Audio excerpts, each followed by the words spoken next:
নমস্কার বন্ধুরা, Annapurna official channel থেকে আপনাদের সবাইকে জানাই স্বাগত। তো আজকে আমি এক রেসিপি নিয়ে চলে এসেছি, বোঁদে বানানোর রেসিপি। তো চলুন রেসিপিটি প্রথম থেকে শেষ পর্যন্ত দেখে নেওয়া যাক।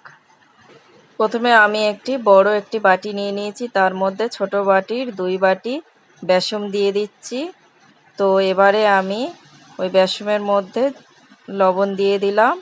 এবারে দেব খাবার সোডা, দেখুন। তো এবারে জল দিয়ে আমি অল্প অল্প করে মাখিয়ে নেব। তো দেখুন অল্প অল্প করে জল দিয়ে মাখিয়ে নিচ্ছি। তো দেখুন বন্ধুরা, ব্যাটারটা আমার তৈরি হয়ে গেছে। এবারে আমি একটা কড়াই বসিয়ে নিয়েছি, তার মধ্যে রিফাইন অয়েল 100 গ্রাম দিয়ে দিলাম। এবার একটা ফুটো ঝুড়ির সাহায্যে আমি বোঁদেগুলো ভেজে নেব।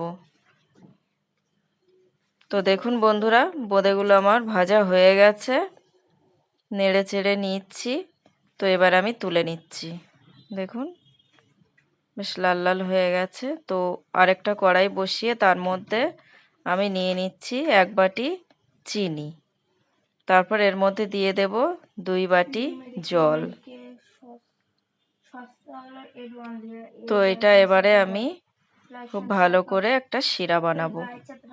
তো খুব একটা চিটচিটে ভাব করব না, হালকা একটু চিটচিটে হলেই আমি বন্ধ করে দেব। তো এই গরম শিরার মধ্যে আমি বোঁদেগুলো দিয়ে দিলাম। এবারে আমি এটা 20 মিনিট মতন রেখে দেব ঢাকা দিয়ে। তো দেখুন বন্ধুরা, শিরাগুলো সব টেনে নিয়েছে। তো দেখুন কত সুন্দর আমার বোঁদেগুলো তৈরি হয়ে গেছে। দেখুন বন্ধুরা, ফুল ভিডিও দেখার জন্যে ধন্যবাদ।